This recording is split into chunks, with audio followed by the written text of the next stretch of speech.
చూసుకున్నట్లయితే నిన్న లడ్డూ విషయం సుప్రీంకోర్టులో తేలింది. చూసుకున్నట్లయితే 3వ తారీఖు వాయిదా వేశారు. పారదర్శకంగా అన్ని సబ్మిట్ చేయమంటున్నారు. కేంద్ర మంత్రి పురంధేశ్వర గారు ఏమన్నారంటే సీఎం గారి గురించి న్యాయస్థానాల్లో న్యాయవాదులు మాట్లాడడానికి వీల్లేదు అంటున్నారు. చట్టం ముందు అందరూ సమానలే అని జనం అంటున్నారు. అలా సిట్ అంటే ఏంటి? రాష్ట్ర గవర్నమెంట్ పెద్దలే కదా, ముఖ్యమంత్రి ఆధీనంలో జరిగేదే కదా.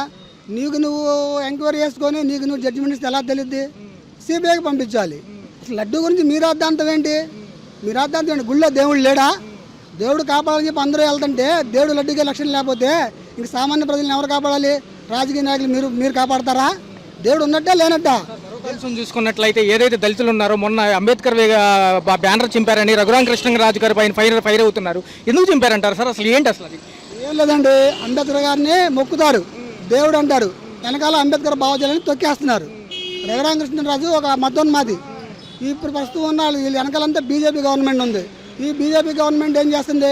వీళ్ళ భుజాల మీద తుపాకి పెట్టి ఇక్కడ సామాన్యులను కాలుస్తుంది. ఇట్లానే కొనసాగింది అనుకోండి. గతంలో జరిగింది మనకి కలకత్తా, పశ్చిమ బెంగాల్. ఈ మధ్య మళ్ళీ దీనికి వచ్చేసింది. మొన్నటిదాకా మణిపూర్లో జరిగినాయి గొడవలు. ఇది ఇప్పుడు మొన్నటిదాకా తెలంగాణలో జరిగినాయి. నిదానంగా ఆంధ్రలో కూడా వచ్చినాయి. మతం కులం విభజించు పాలించు అనేది ఇప్పుడే కాదండి. మనుధర్మ శాస్త్రము, సనాతన ధర్మం పెరుగుతూ సాగుతున్నాయి. ఇవన్నీ మనుషుల్ని విడదీశారు. ఇదే అంశం పైన చూసుకున్నట్లయితే నేను బాప్టిస్ట్ని అని పవన్ కళ్యాణ్ గారు రేపు తిరుపతి పర్యటన వెళ్ళబోతున్నారు. ఆయన కూడా డిక్లరేషన్ ఇస్తారా? అధికారంలో ఉన్నారండి, అధికారంలో ఉన్నాడు, ఏమైనా చేస్తాడు. ఇప్పుడు మతం, ఈ రోజు నాది మతం ఉందండి, క్రైస్తవ మతం పాటించి చూస్తున్నాను. మతం మారకూడదు, రాజ్యాంగంలో ఏమైనా ఉందా? మతం ఎప్పుడు ఏ రోజైనా సరే మతం మారొచ్చు. అంశం చూసుకుంటే పాపం మొన్న ఎవరైతే మాజీ ముఖ్యమంత్రి గారు వెళ్ళదలుచుకున్నారు, సెక్షన్ 30 నోటీసులు వచ్చి మత విద్వేషాలు రెచ్చగొడుతున్నారు, మీరు రావద్దు, బీజేపీ మంత్రులందరూ కూడా మిమ్మల్ని ప్రొటెస్ట్ చేస్తున్నారన్నారు. ఆయన ఆఖరి నిమిషంలో తప్పుకోవడం జరిగింది. మరి చూసుకున్నట్లయితే ఆయన కూడా డిక్లరేషన్ ఇవ్వాల్సిందే అన్నారు. మరి ఈ అంశాలన్నీ చూస్తే ఏం చేస్తున్నారు సార్? ఈ ప్రజల సమస్యలు తీరుస్తారా, లడ్డూ విషయం పట్టుకునే వేలాడతారా?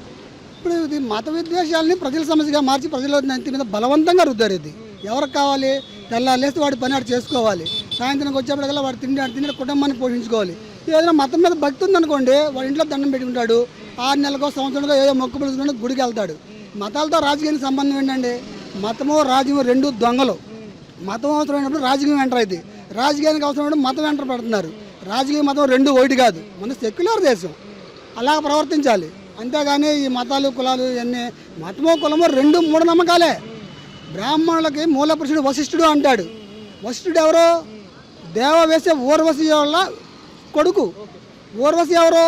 దేవవేశ్యమా. దేవవేశ్య ఇంద్రుడి దగ్గర రాజనర్తకి, వేసికి పుట్టినోడు బ్రాహ్మణుడు అని చెప్పుకుంటాడు. మరి వీళ్ళు ఈ బ్రాహ్మణులంతా కుల ప్రాతిపదికన ఎక్కడుందండి? మనం కొంచెం మీరు రాసుకున్న పురాణాల కథలు అవన్నీ, ఆ కట్టుకథలను మీరు రాసుకున్న వాటిని మీరు పరిశీలించండి, చూడండి, వాటిని తిరగేయండి. అంతేగాని ఇప్పుడు మన రాజ్యాంగం నడుస్తుందండి. మనకి ఏ మత గ్రంథమో ఎవరో రాసిన డిక్టేటర్షిప్ నియంతృత్వం కాదు కదా మంది. చూసుకున్నట్లయితే ఈ అంశాలన్నీ పక్కన పెట్టి ప్రజల సమస్యలపైన ఫోకస్ చేస్తే బాగుంటుంది అంటున్నారు. సూపర్ 6 అసలు ఏమైపోయిందో తెలియదు అంటున్నారు. రెండో పరంగా చూసుకున్నట్లయితే విజయవాడ నష్టపరిహార బాధితులకు అందించింది కంటితుడుపు చర్య అంటున్నారు. కొంతమందికి ఇచ్చుంటారు, ఒకళ్ళకి ఇస్తారు, 11 మందిని రాసుకుంటారు. ఇంక సూపర్ 6ని డైవర్ట్ చేయడానికే ఈ లడ్డూలు కానీ ఇంక ఈ వ్యవహారాలన్నీ కానీ. ఇంకంతకు మించి సామాన్యులకు జరుగుతుంది ఏమైతే కనిపించట్లేదు. కనిపించేటైతే మీరు 30 రోజులు మీ పరిపాలన 100 రోజులకు వేసుకొని ఒక బోర్డు వేసుకున్నారు. ఆ బోర్డుని కరెక్టా కాదనేది మీరే విశ్లేషించుకోండి. మీ డబ్బా మీరు కొట్టుకుంటే ఎట్లాగా? జనాల్లో రండి. జనాల రిపోర్ట్లు ఏమైనా లడ్డూ పైన వచ్చిన ల్యాబ్ రిపోర్ట్లు ఒకళ్ళు ఒకలా చెప్తున్నారు. ఏదైతే ఉందో దానికి ఒక పోర్టల్ చేసి దాన్ని పెడితే ప్రజలు కూడా చూస్తారు కదా అంటున్నారు. ప్రజల మనోభావాలు ఎప్పుడో దెబ్బతిన్నాయండి. ఇప్పుడు గతంలో జరిగింది ఎన్టీఆర్ గారు గవర్నమెంట్లో అచ్చంగా ఒక కమ్యూనిటీకి చెందిన వాళ్ళే, ఒక కుటుంబ సభ్యులే తిరుమల గుడి మీద పెత్తనం చేసేవాళ్ళు. అది అన్యాయకాంతరం అయ్యి దేవుడిని దోచేస్తున్నారని చెప్పేసి రామారావు గారు 1987లో ఎండల్మెంట్ తీసుకొచ్చాడు. అక్కడ అందులో రాష్ట్ర గవర్నమెంట్ యొక్క పర్యవేక్షణ ఉంటుంది. దాంట్లో వాళ్ళు చూస్తారు. ఏమైనా సమస్యలు వస్తే మనకి కేసులు, కోర్టులు అవన్నీ, కానీ రోడ్ల మీదకి వచ్చి ప్రజల మనోభావాలు దెబ్బతీస్తే ఎట్లాగా? ఒకవేళ అందులో కలిసిందని చెప్పి ఉందనుకోండి, గుడి పంతులు గారు ఉన్నారు కదా, ఆయన శుద్ధి కార్యక్రమం చేశాడు కదా. ఇప్పుడు ఏవో మంత్రాలు చదివి నీళ్ళు చల్లి శుద్ధి కార్యక్రమం చేశాడు. శుద్ధి అయిపోయినట్టు అది. ఇంకా అందులో కల్తీ ఎక్కడ ఉంది? ఒకవేళ కల్తీ జరగలేదనుకోండి, ఇంతవరకు తిన్న భక్తుల పరిస్థితి ఏంటి? వాళ్ళు ఏమని అనుకోవాలి? వాళ్ళ మనోభావాలు దెబ్బతింటే కదా మేము కల్తీ తిన్నామని. అసలు దీంట్లో శాకాహారం ఉందా? నెయ్యి తింటున్నారు కదా, ఆవు నెయ్యి తింటున్నారు కదా, ఆవు పాలు తాగుతున్నారు కదా, మరి దాంట్లో ఉన్న కొవ్వు అవి ఎలాగా నీకు శాకాహారం అయినాయి? ఆవులోంచి వచ్చినవి పాలు పెరుగు వెన్న నెయ్యి శాకాహారం అయినప్పుడు ఆవు కొవ్వు ఎలాగయ్యింది? పాలు తాగే తల్లి పాలు తాగే ప్రతి జీవి మాంసాహారే. పాలు ఎక్కడి నుంచి వస్తున్నాయి? ఎర్రని రక్తం, చీము, బాడీలో ఉండే మజ్జ, కండరాలు, వీటన్నిటి నుంచి కదా వచ్చేది. కొంచెం సైన్స్ సార్ మరొక అంశంకి వెళ్తే కనుక రేపటి నుంచి కూడా కొత్త నూతన మద్యం పాలసీ అంటున్నారు. మద్యం రూపుమాపే దిశగా ఏ ప్రభుత్వాలు పనిచేయట్లేదని జనం అంటున్నారు. తెలియదమ్మా, నేను స్టడీ చేసి చూసుకున్నట్లయితే దీపావళి నుంచి 3 గ్యాస్ సిలిండర్ పథకం అంటున్నారు. సూపర్ 6లో భాగంగా మహిళలకు వెసులుబాటేనంటారా? అది కంటి తుడుపు చర్యగానే అయిపోతుంది. చూద్దాం, ఇంకా అనలేదు కదా, మొదలుపెట్టిన తర్వాత దాన్ని చేద్దాం. కానీ ముందుగా మనం ఏం చెప్పగలము? ఈ ఉమ్మడి కూటమి ప్రభుత్వం ఇది మంచి ప్రభుత్వం అని స్టిక్కర్లు అతికిస్తున్నారు. ప్రజాభిప్రాయ సేకరణ చేస్తామంటున్నారు. మొన్న 6 రోజులు ఈ నష్టపరిహారం అందించడంలోనే సరిపోయింది. అసలు మీరేమనుకుంటున్నారు సార్ మీ పర్సనల్? జనాల్లో రావాలి, ప్రజాప్రమణ చేస్తున్నారు, చేయనివ్వండి. మా తెలుగు జనాభా ఎలా చెప్తే అలానే ఫాలో అవుతారు. ఇప్పుడు న్యాయం అనేది జరుగుతుంది. జరిగిందంతా న్యాయం కాదు. అధికారంతో ఉన్నదని న్యాయం అని చెప్పి ఎవరికాళ్ళని ముద్ర వేసుకుంటే సరిపోదు. జనాలు కొంతమంది బయటకు చెప్పలేకపోతారు, కొంతమంది చెప్పేవాళ్ళు ఉంటారు. అది మీరు పరిపాలిస్తున్నారు కదా, మీ అంతరాత్మని మీరు అడగాలి. దేవుడి మీద ప్రమాణం చేస్తారో ఏం చేస్తారో కానీ అది మీరే చూసుకోవాల్సిన బాధ్యత మీకు ఉంది. ప్రజల్లో రావాల్సిన ఇంకేముంది? లడ్డూ విషయం సుప్రీంకోర్టులో తేలింది. చూసుకున్నట్లయితే 3వ తారీఖు వాయిదా వేశారు. పారదర్శకంగా అన్ని సబ్మిట్ చేయమంటున్నారు. కేంద్ర మంత్రి పురంధేశ్వర గారు ఏమన్నారంటే సీఎం గారి గురించి మనలో న్యాయవాదులు మాట్లాడడానికి వీల్లేదు అంటున్నారు. చట్టం ముందు అందరూ సమానలే అని జనం అంటున్నారు. అలా తిరుపతి లడ్డు గురించి చాలా గందరగోళం జరుగుతుంది, చాలా ఆందోళన జరుగుతుంది. అది లేనిపోయింది, ఇది కదిలించుకోవటం తప్ప మరొకటి లేదు. అది మాట్లాడుకొని ఉంటుంది కాముగా జరిగిపోయింది. ఆ 100 రోజుల పరిపాలన 100 రోజులు అంతమైపోయినట్టుగా ఉంది. కానీ ఎక్కడ న్యాయం జరగల. ప్రజలు అల్లాడిపోతున్నారు కలెక్టర్ ఆఫీస్ దగ్గర. మళ్ళీ వాళ్ళు వెళ్ళినోళ్ళని అయ్యా మాకు అన్యాయం జరిగింది, బళ్ళు పోయినాయి, ఇళ్ళు మూలిగిపోయినాయి, అన్నీ మూలిగిపోయినాయి. అక్కడ వెళితే అక్కడ పోలీసులతో ఆయన భయంకరంగా కొట్టెత్తున్నారు. ఎక్కడుందండి న్యాయం? ఏది చూసినా మాజీ ముఖ్యమంత్రికే సంబంధం అంటున్నారు. అసలు మిగతా అంశాల మీద ఫోకస్ చేయట్లేదని ప్రజలు బాధపడతారు. మిగతా విషయాలు ఏంటంటే మరి ఏది ఇప్పుడు కృష్ణానదిలో పడవలు కొట్టుకొచ్చినా జగనే, వరదలో ఇటు వరదలో చింగనగరం మొత్తం ఎన్ని మునిగిపోయినా జగనే. ఏది జరిగినా జగన్ మీదే. ఎందుకంటే ఆయన ఒక్కడే కదా, వీళ్ళందరూ తోసేయటం. ఇప్పుడు ఏంటంటే డబ్బు ఉంది, ఏదైనా చేయగలుగుతారు. ఈయన మీద దాడులు, మళ్ళీ వాళ్ళ ప్రభుత్వం మీద దాడులు, ఆయన అంతం చేయడానికి అనేకమైన ప్రయత్నాలు చేస్తున్నారు. జరుగుంటే అధికారులు పైన ఉన్నారు, చూసుకోకుండా ఏం చేస్తారు? ట్యాంకర్లు రావడం, టెస్టుల్లో పాస్ అయిపోతే వెనక్కి వెళ్ళడం గత ప్రభుత్వాల్లో జరిగే విషయమే అంటున్నారు. దీన్ని ఇంత రాద్ధాంతం చేయడానికి అవసరం ఏముంది సార్? ఏదైనా దాటవేసే చర్యలు అంటారు నష్టపరిహారం ఇచ్చే అంశంలో? ఇది దాటేసే క్రియలు తప్ప మరొకటి లేదు. ఈ అన్నా మాటలు ఒకటి లేదు. మరి ఇన్ని వేల కోట్లు వచ్చినాయి, పైసా లేదన్నారు. బీసింగ్ పౌడర్ జరిపోయింది అంటున్నారు, భోజనాలు జరిపోయింది అంటున్నారు, వాటర్ బాటిల్ జరిపోయినాయి అంటున్నారు, పైసా లేదని చెప్తున్నారు. ఎక్కడుందండి న్యాయం? 6 రోజులుగా చూసుకున్నట్లయితే ఈయన దీక్షలో ఉన్నారు డిప్యూటీ సీఎం పవన్ కళ్యాణ్ గారు. ఎంతసేపటికి దళితుల మీద పడి ఏడుస్తూనే ఉంటున్నారు. రఘురామ కృష్ణరాజు గారు బ్యానర్లు చింపేస్తారు. ఉండి నియోజకవర్గానికి అంబేద్కర్ గారు. ఏంటి సార్ ఇదంతా? ఇది ఎర్రబుక్కు పరిపాలన కదా సార్. ఇది అంబేద్కర్ పరిపాలన అయితే అంబేద్కర్ జోలికి వెళ్ళరు. అంబేద్కర్ పరిపాలన కాబట్టి అంబేద్కర్ బొమ్మలు, అంబేద్కర్ విగ్రహాలు పగలగొట్టేస్తారు, అంబేద్కర్ బ్యానర్లు చింపేస్తారు. ఆయన మరి యాక్షను ఏంటంటే అది ఆ మెట్లు గడగటం అయ్యి ప్రజలు ఏం చేస్తున్నారు? ప్రజలు మునిగిపోయారు. వాళ్ళకి ఏం న్యాయం చేయాలని ఆయనకి ఏమి లేదు. ఆయన ఏం పట్టించుకోడు. ఏదో షోయింగ్ చేస్తున్నాడు, సినిమా తీసుకుంటే వెళ్ళిపోతాడు. గారు అన్యమతస్తుడు అయినప్పుడు నేను బాప్టిజం తీసుకున్నారు నేను అన్నారు కదా, నేను డిక్లరేషన్ ఇవ్వాలంటారు. అన్ని మానసులైన ఆయన కాడ మన ఎవరో పీఠపతితో మరి అక్కడ ఆయన కాడ తీసుకున్నాడు కండి. హిందూ మతం తీసుకున్నాడు కదా, మరి హిందువే కదా. మరి 5 సంవత్సరాలు మరి వెంకటేశ్వర గారి స్వామికి మరి పట్టు వస్త్రాలు ఇచ్చినప్పుడు మరి అప్పుడు అడ్డంకా లేదా ఈ బీజేపీ వాళ్ళకి? ఇప్పుడే వచ్చిందా? ఈ బీజేపీ వాళ్ళు ఎలాగ చేసినా కొయ్యి నెయ్యి, ఒక ఆవు నెయ్యి పెట్టినా, ఏ నెయ్యి పెట్టినా హిందూ మతాలకు మేమే ప్రతినిధులు అంటున్నారు బీజేపీ. ఎక్కడ ప్రతినిధి అండి?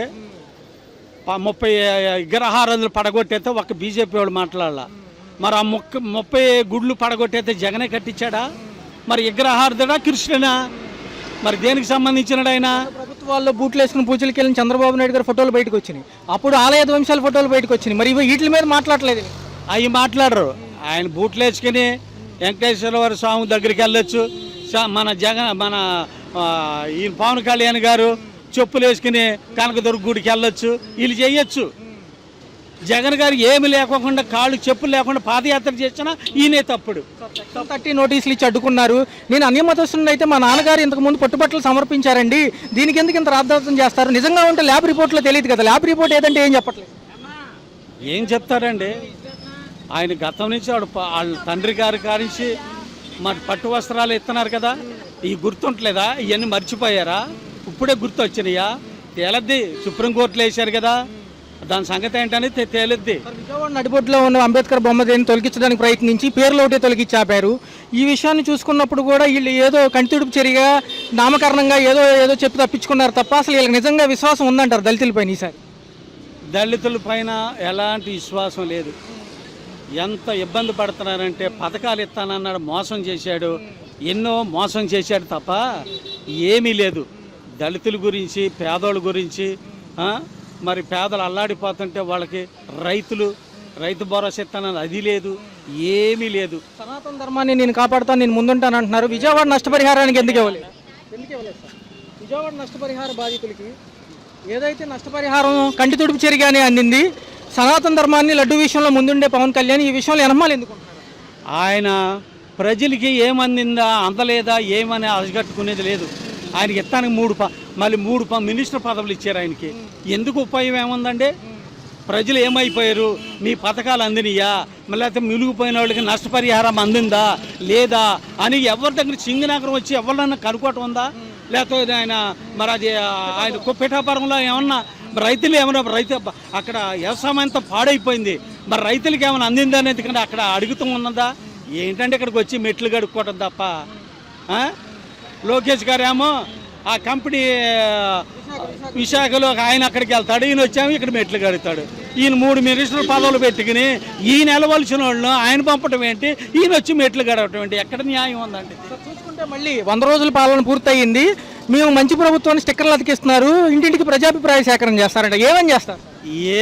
ఏం చేస్తున్నారు? మామూలుగా వచ్చి సాటును వచ్చి అంటించి వెళ్ళిపోతున్నారు. ఎక్కడ అడిగితే సమాధానం చెప్పలేక అంతే. 100 రోజు పరిపాలనని ఏం చేశారయ్యా, ఏమి ఇచ్చారయ్యా పథకాలని అడుగుతారని మెదడుకొండ వచ్చి చాటుకు వచ్చి అంటించేసి వెళ్ళిపోతున్నారండి. 6 గురించి నీకు 15 అన్న నిమ్మల రామానాయుడు గారు కట్ల పూడ్చే పనిలో బిజీగా ఉన్నారు కానీ జనాన్ని వైపు రాలేదండి. ఆయన కట్ల పూడ్చుకోవటం ఆయనకు అప్పచెప్పాడు అక్కడ. ఆయన నీకు 15 నీకు 15 నీకు 15 నీకు 17 1700 1800 అట్లాగని చెప్పినాడే. ఇప్పుడు మాట్లాడట్లేదు ఎవ్వుడు కాడ. మరి బాధుడే అని విపరీతమైన రేట్లు పెరిగిపోయి ఒక్కొక్క నూనెకి వచ్చి 25 రూపాయలు రేట్లు పెరిగిపోయి మరి ఈ బాధుడు ఏమైపోతుందండి? మరి జగన్ గారు ఉన్నప్పుడు బాధుడు మేము వస్తే కంట్రోల్ చేస్తామన్నారు కదా, మరి నిశ్చేత సరుకులన్నీ డబల్ పెరిగిపోయింది. మరి ఎక్కడ న్యాయం జరిగింది? తిరుపతి లడ్డూని వదిలేసి వీళ్ళు ప్రజల వైపు ఎప్పుడు వస్తారంట? అంతే, ఇవన్నీ అడుగుతారు ప్రజలు, తిరగబడతారని ఈ తిరుపతి లడ్డూని అడ్డం పెట్టుకుని జనాల్ని మబ్బులో పెడతానికి ఇది ప్లాను, అంతగాని ఏమీ లేదు.